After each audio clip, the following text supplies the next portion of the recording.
Hello, everyone, and welcome to Immigration Live with Lee. I'm attorney Lee Marvin, and I am here to answer your questions, okay? So every Monday, I answer your immigration questions live at 8 o'clock Eastern Standard Time, which is Detroit time. Today is Monday, October 7th, and I'm here yet again to answer any questions that y'all have. So welcome to the channel. I have people from YouTube, from Instagram, from Facebook. We have people from all over the place. So first thing I always ask, when you're joining us, can you please post in the comments where you're joining us from? I think it's important for people to have a sense of where their fellow immigration seekers of information are. So type in the chat where you're joining us from. And any other questions you have or comments or things that you might want to talk about, post in the chat and I will get to them as I can. As I said, I'm working with a bunch of different platforms, so sometimes you got to wait a little bit while I funnel through these. Okay, so right now I've got a lot of friends joining us from Instagram, specifically Chicago. I got a friend from Chicago. Thank you for joining us from Chicago. Slightly different time zone, but super close to where we are. So thank you from Chicago. And you have a question, so go ahead. If you have a question, just type it in the comments section and I will jump to it when I see it, basically. I have a couple people saying that they do have questions, so I will invite you to type those questions in the comments section. And when I see a question, I will read it. At some point in time, I'm going to have it a live version where you can actually get on the camera. But for now, we're just going to do it based on your questions. So you got to type it in the chat. So I appreciate that you have a question, but please just go ahead and type your questions. You don't have to ask for permission. Just go ahead and type them in, okay? So let's see here. We've got Joselito again. Greetings, my friend from the Philippines. Joselito, good morning here for the Philippines. Please update what's going on now, the visa bulletin here in the Philippines. Embassy, because until now, no movement at all. Okay, so, okay, let me look this up for you, Joselito, okay? Let me go to the visa bulletin real quick here. Visa bulletin. Well, and the thing is, I think you might be asking a slightly different question than what I'm reading, Joselito, because you want to know the processing time in the Philippines, or do you are you asking questions about the general processing for your category? Okay, wondering why very slow. Okay, yeah. Other countries. Okay, so Joselito, I can answer that question in part, right? First of all, I don't know what your category is. Otherwise, I'd look it up for you. But the reason it takes longer in the Philippines versus other countries is because of numbers, right? The sheer number of immigrants seeking immigration through a particular country has a massive impact. You mentioned other countries' movement. Mexico, actually, I think the longest wait times of any country is actually Mexico, okay? They do see a fair amount of movement. Lately, they've seen a fair amount of movement. And that just comes down to the number of people that applied or trying to go through immigration years and years ago. This is a snapshot in time that started, for some people, depending on the category, 18 years ago, okay? So it's all different. It's not really related to any other particular country. It's related to the country that the person applied to. So it's like you're not competing necessarily per se against Mexico or China or India. They do have specific categories for those countries. They have a pile of visas for those people. So in a sense that you are competing against them. And that's why it's different from month to month, okay? It's just because the processing in the Philippines is different than the processing in Mexico. Okay. Um, okay, let me see. I think let me go up here and look again. Can religious workers be eligible for portability of their job? So, Muhammad, on let's see, on our YouTube channel, ask the question. Okay, so religious worker visas are a part of the work visas, not family-based visas. I do mostly family-based, okay? And by mostly, I mean all, okay? So I don't have a specific answer for you about portability because I don't do that sort of visa. So I would encourage you to check out employment-based immigration attorneys and maybe ask the question to them. I apologize, I don't have the answer for you. I just specialize in the family based, okay? Um, so, Mr. Singh, um, okay, how long does it take a U visa green card? So, U visas are very specific types of processes inside the United States where if you are a victim of a crime, you have the right to get a U visa. U visa is a path to a green card and it's path to citizenship. Typically speaking, the processing times or the wait times to be able to process and get a green card is about 7 years, 5 to 7 years. Okay, that's how long it's taking for you visas to have the right to get a green card. That is why if you if you've heard of the uh, um, bona fide determination. You've heard that phrase before. What that is the ability to get a work permit while you're waiting for your U visa. This is a new thing as of 2 years ago, 2 or 3 years ago, where you used to have to wait 5 to 7 years to be able to get the work permit because it was tied to the green card part of your process. Well, now they opened up this bona fide determination where they say, okay, how dumb is that we're going to make people that suffered from a crime wait 7 years before there's any protection? That's dumb. We're not going to do that. So they did this bona fide determination where it says if we think it's bona fide, meaning legitimate or real, there's a good chance that your case is true and not just designed to get around immigration. We will give you the right to work and we will protect you while you're here in the United States.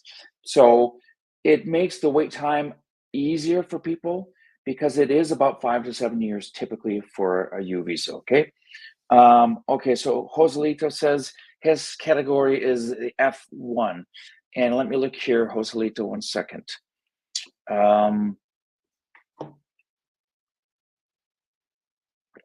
So again, the F1 category is unmarried sons and daughters of U.S. citizens. Absolutely um, one of the longer waits for categories, which you already know, which is why every week you're asking me about this. Right now, yes, in the Philippines, they are processing requests from March of 2012. 2012. So depending on when your parent filed for you, obviously you get it. Okay, your priority date. Did you maybe say that on here and I did not see it, Joselito? Um, so F1 category is longer. It takes longer because there's a lot more people in the category that are waiting to sponsor their children. Okay, so that's why. I mean, it's just the way it always is. Um, Okay, so okay, so yeah, we got a lot of people joining us on YouTube, and I want to get to some more of these questions here. Milton Torres, good evening, greetings from New York. Thank you for joining us from New York and let us know where you're from. I filed my VAWA case 3 years ago. Last month, I received my work permit and travel renewal. That's excellent to hear. Congratulations. Today, I checked my I-360 case status. They say a new card is being produced. Um, So the big question is, Milton, you filed 3 years ago, so you are well along into your green card part of this process. I would take that to mean that your new card is your green card. I mean, that's what I would assume because you don't get any other card um, unless they're talking about travel renewal. That's not a card though.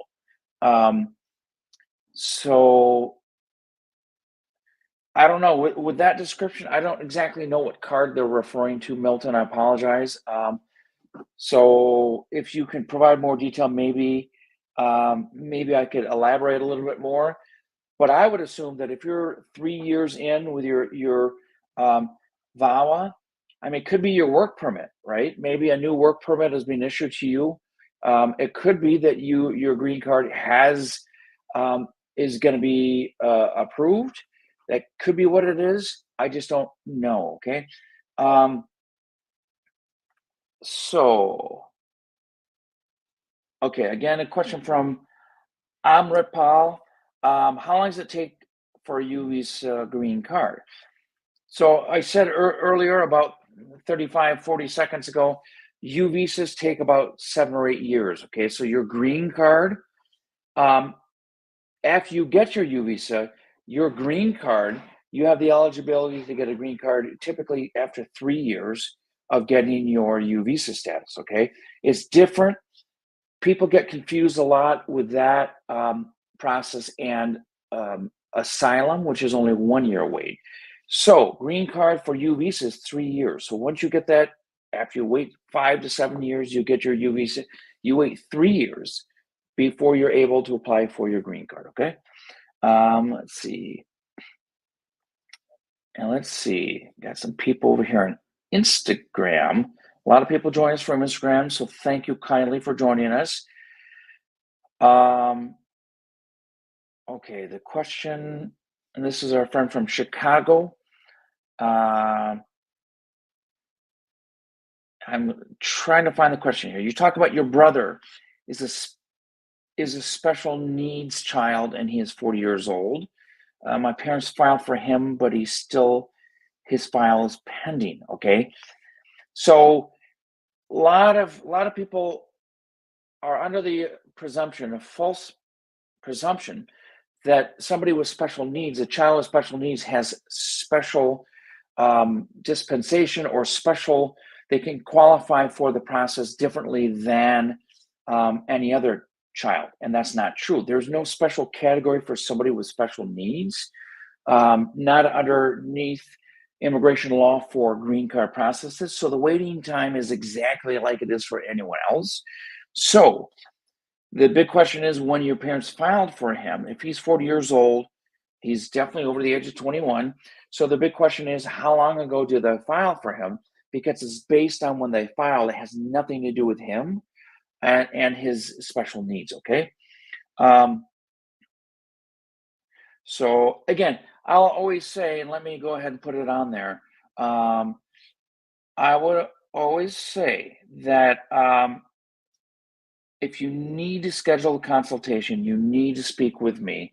If some of this information is easier over the phone or Zoom or whatever it is, I would encourage you to book that consultation because that's the best way. I mean, it's great on this program that you can get answers to different things, but if you have a very specific type of problem, I'm not necessarily going to be able to answer it on this program with a lot more information. Sometimes it's hard to do on these programs. Every Monday, I get a lot of people asking questions, and sometimes I have questions and I can't actually answer things. Okay, I do the best I can, but I encourage you to schedule a consultation and we can talk directly. Okay, let's see.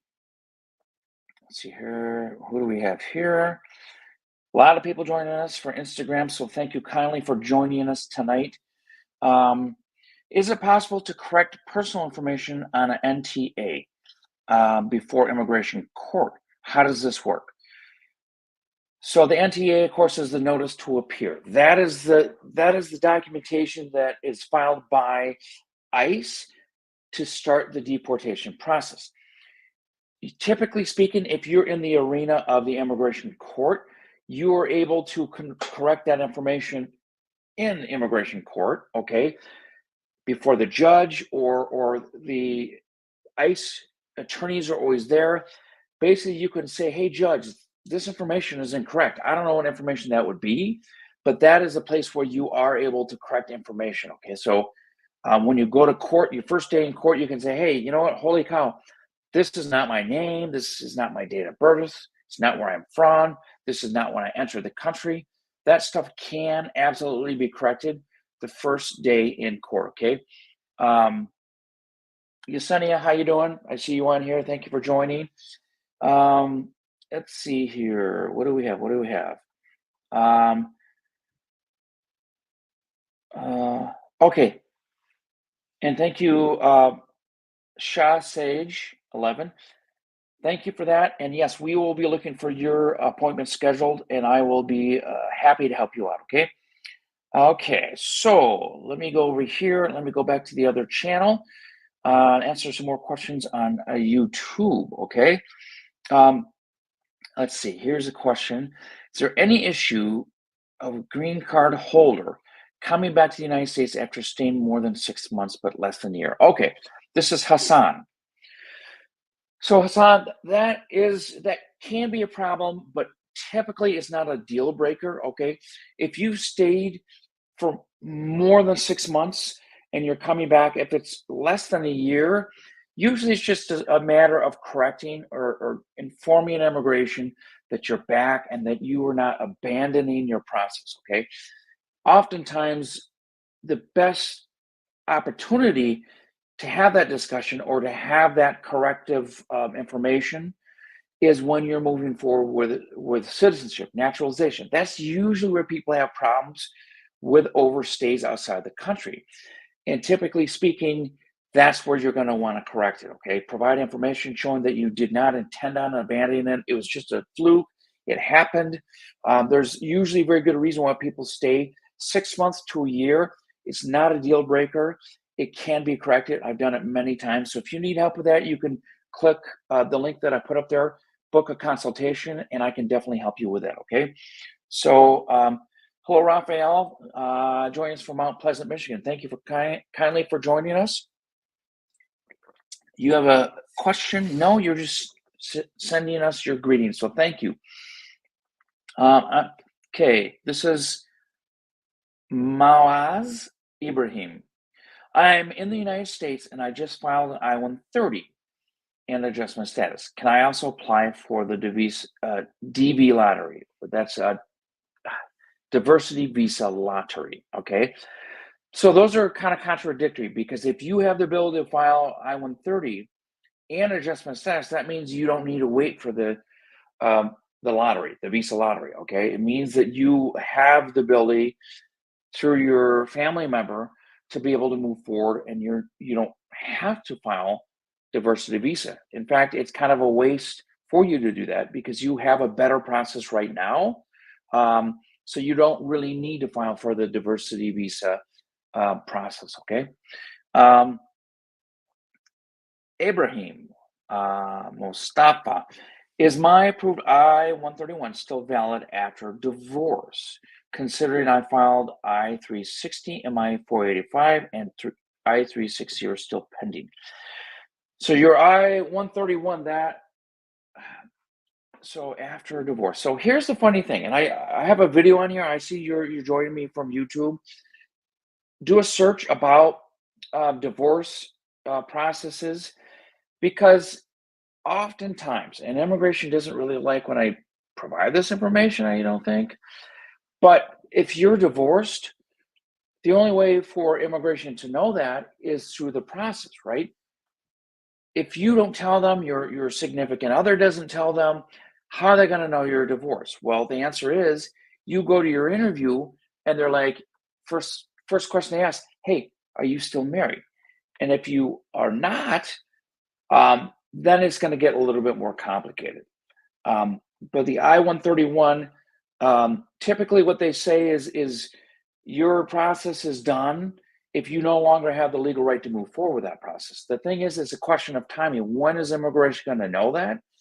And when are they going to hold it against you if you don't inform them? If you continue to use things, and this happens a lot of time with work permits. People don't really have the right to move forward with it, but immigration doesn't know for months. So they keep using their work permit, and it really doesn't hurt anyone. Okay.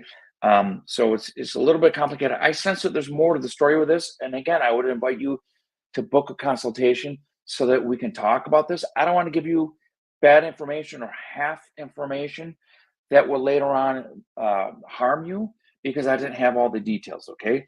So book a consultation. We can talk about this and we can figure all this out. Okay. Um, okay. So I applied for an I-130 for my husband. Do I have to have my own house or can I still use my family home? Which one is better if the national visa asks? So you applied for your husband. Do I have to have my own house? I'm trying to understand the relevance of that. So if you're going through a process as a spouse or the beneficiary of a spouse, and you have a shared home, that's actually very important for your process. Okay, if you have separate houses, you don't have to have the same house. It helps your process. But if you have separate houses, you have separate houses, and that's not a problem. But it's always better when you have joint houses, joint finances. I just did a video, I think like 3 days ago about this. That's going to be coming out. It may have already come out. I don't remember. But where I talk about that and joint resources and what does it really mean and can you move forward even if you don't? So that's a question that you might want to check out my YouTube channel. Keep monitoring it because within the next couple days you'll see a video that I've done. Again, it might be out. I forget. I record videos and I don't always track when they get released. But check that out, okay? Let's see here. Okay. Yes. I'm great, pal. My pleasure. Thank you. I am awesome sometimes, so I appreciate very much. That's very, very nice of you to say. Um, so Milton, I already have work permit and travel permit. Just made the I-360 case change status today to new card is being produced. Yeah, I'm assuming again, Milton, that is related to your travel permit or work permit, your new card. I don't know what other card they'd be referring to, so it's hard based on the information you gave. It doesn't enlighten me any more than what I answered a little bit ago. Okay, so um, okay, let me go down here. Okay, okay, okay. I came into the U.S. on a visitor visa twice, and I got married now to a U.S. citizen. Congratulations, sincerely. It's great being married. Before the 90-day rule, is that a problem for filing? Um, okay. So basically, oh, it looks like one of our friends, Margie, is joining us. Hola, Margie. Saludos. Gracias por visitarnos. Okay. Okay. Came to the U.S. with the visitor visa twice, and I got married now to a U.S. citizen before the 90 days rule. Oh, I see what you're saying. Okay, yeah. There's a lot of confusion. The 90-day rule is a different rule depending on your visa. So, fiance visa, you've got to follow that 90-day rule. 90-day rule for a tourist visa is way different, right? So, if you've got married within that 90 days, immigration is definitely going to give you a hard time because the tourist visa says you're not able to change your status or change from a tourist because the point of your visa was tourism, not for getting married. And immigration says if you got married, you should have gotten a fiance visa or a spouse visa. You are trying to change your status based on the incorrect visa, and we don't like that. Okay, so the 90-day rule is definitely enforced pretty harshly when it comes to that. So what they might do is make you wait. They might send your case outside the United States to your country, it really depends. I mean, it's hard to know what they do. This administration has been very harsh with things like that, so they may do that to you because technically you did violate that 90-day rule. So sorry about that. Um, okay, so immigration info. I've seen you many times on here, so thank you for joining us again. Can I withdraw my asylum case by myself without my attorney doing it for me? I got my green card via marriage. Congratulations. If you got your marriage-based green card, whether you have a asylum case or not, absolutely. You can switch gears and you can actually inform immigration, the asylum office, that you are no longer seeking asylum, okay? And they would probably be happy because they don't have to process it. So reach out to them. You don't have to have your attorney do it, especially if your attorney is going to charge you to do it. I would encourage you to reach out yourself and inform them, okay? You might have to do it in writing um, because honestly, you do have to do it in writing because they don't give phone numbers for nothing with asylum. They don't give phone numbers out. So you will have to probably write to them, mail it to them, contact them. But yes, you can do that yourself. You don't have to have your attorney do that, okay? Um, okay. So let me go over to our friends on Instagram. There's a lot of them. Let's see. Holy cow. Yeah, a lot of people. So sorry if I've skipped past some of you. Let's see here. I'm coming back, catching up. Let's see. Okay, I already answered that question. Okay, I answered that question about the notice to appear. I saw Yesenia joined us. Okay. Let's see here. Okay. Okay. How long does it take? This is Elibeth 9. How long does it take to get a work permit and driver's license after applying for a new application for citizens, husband and wife?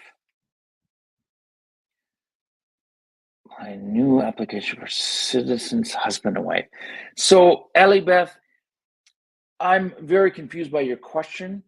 I'm very confused by that question. How long does it take to get a work permit? Usually, work permit processing can be 4 to 6 months, depending on where you are, what state you're in, what local office you're dealing with. Okay. The other stuff you put in there, applying for a new application for a citizen's husband and wife. That's the part I'm not really clear on. But it usually takes 4 to 6 months to get a work permit approved. Driver's license, it depends on your state, okay? Usually it's pretty quick though. If you have the credentials, it's usually pretty darn quick, like the day of or within a couple days. So that's not really a problem. Can we expedite F4 visas? So that's brothers and sisters of US citizens, waiting periods. There's no way to expedite waiting periods for these categories. Now, when you finally get to the point where you're dealing with the National Visa Center, you're dealing with the embassy, that's different.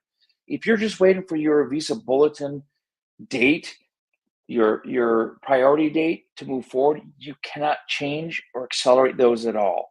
So if you are in an embassy, you need to find the link above and reach out to me so I can help you with it because it is possible to expedite. There's certain reasons or ways that they will let you do it, but only if you are within National Visa Center or if you're within the embassy, okay? Um, okay, so again, if you've got questions and you need help with expediting things in that scenario, please reach out to me and I would be happy to help you with that. Okay, let me go back here. I only have a minute left, so I'm going to see if I missed anyone. Okay, so this is Amritpal. I'll put the link in again. Whoops, sorry. This is the link for the consultations. I put it in again just in case. So you guys can always check out my website, marvinlawoffice.com too, okay? So let me answer this question. I already applied for my green card last year. Regarding U visa, how long does it take? Okay. I thought I answered that like three times, but I will say that for a lot of these types of questions about specifically um, fiance and spouse visa questions, I'm going to be doing a free webinar again. I did it not too long ago. It's Wednesday, October 23rd is when I'm going to be doing this. That's for fiance visa, spouse visas. I can answer all your questions. Um, so you just need to reach out to us, okay? And let us know if you have any interest in that, okay? Um, let's see. Okay, so I'm trying to look at last minute questions before we end. I'm actually past my time. Um, uh, okay, this is a question, Bert from YouTube. This is beneficiary of I-130 receipt date is January of this year. Our visa decision is currently being actively reviewed by USCIS. How much longer should we expect to wait? I've gotten that question a ton in the last few weeks about this actively being reviewed. And I did a video about it. And check out my YouTube channel because I'm very snarky in my video because it's meaningless, meaning that's the same thing immigration puts for almost every update, unless they say that we're scheduling you for an interview. Being actively reviewed means we're still processing. We're still doing our job. We still are behind. That's all it means, Bert. I'm sorry to tell you. There's no way of knowing how long that's going to be. Speculation, I don't know, January 17th of 2024. So again, it depends in what office is processing yours. I mean, Bert, we might need to have a consultation. I posted a link above if you want to schedule that, and I can pick your brain a little bit more and I can give you a better idea. Or you can check out my YouTube channel because I do have a lot of videos about it, okay? Um, so I know there's a lot of questions coming in. It's always like after I'm over my time that I get a ton of questions. Bert from Texas, thank you. I was in Austin last weekend. So thank you for joining us, Bert, okay? Um, so I'm going to have to shut her down here now. Thank you for everyone who joined us. Appreciate it very much. Every Monday, 8 o'clock Eastern Standard Time, which is Detroit time, I'm here. Prepare your questions and be prepared to ask them early on so that I make sure I can get to you. Again, okay. I'm being compelled to take one more question. Okay, this might be related to Robiny um, from Facebook. If your spouse is a green card holder, can he or she invite me to the United States? If yes, please tell me the process and how much time is required. If, oh, okay. So if a spouse is a legal permanent resident, um, you can sponsor somebody as a legal permanent resident to get a green card for them, okay? That's what the Visa Bulletin is all about. So, Robiny, you need to go to my YouTube channel and you need to type up Visa Bulletin. I did a video not too long ago. I do it every month that I talk about the Visa Bulletin and the waiting times and what it means. Specifically for husband and wife of legal permanent resident, there are waiting times, and it's usually 2 years or more. There used to be no waiting time, now there is. So it really depends. But check out my YouTube channel, check out the video that I do every month there, and it'll give you a good idea of how long you have to wait. But it's typically around 2 to 3 years for the processing, depending on what country you're coming from. Okay, so thank you, everyone. I'm out of time. I appreciate you sticking with me the extra 5 minutes. Join me next week, 8 o'clock Eastern Standard Time. I'm going to be here again. I've been doing this for months and months and months. I love it. And I will see you next Monday. Thank you kindly.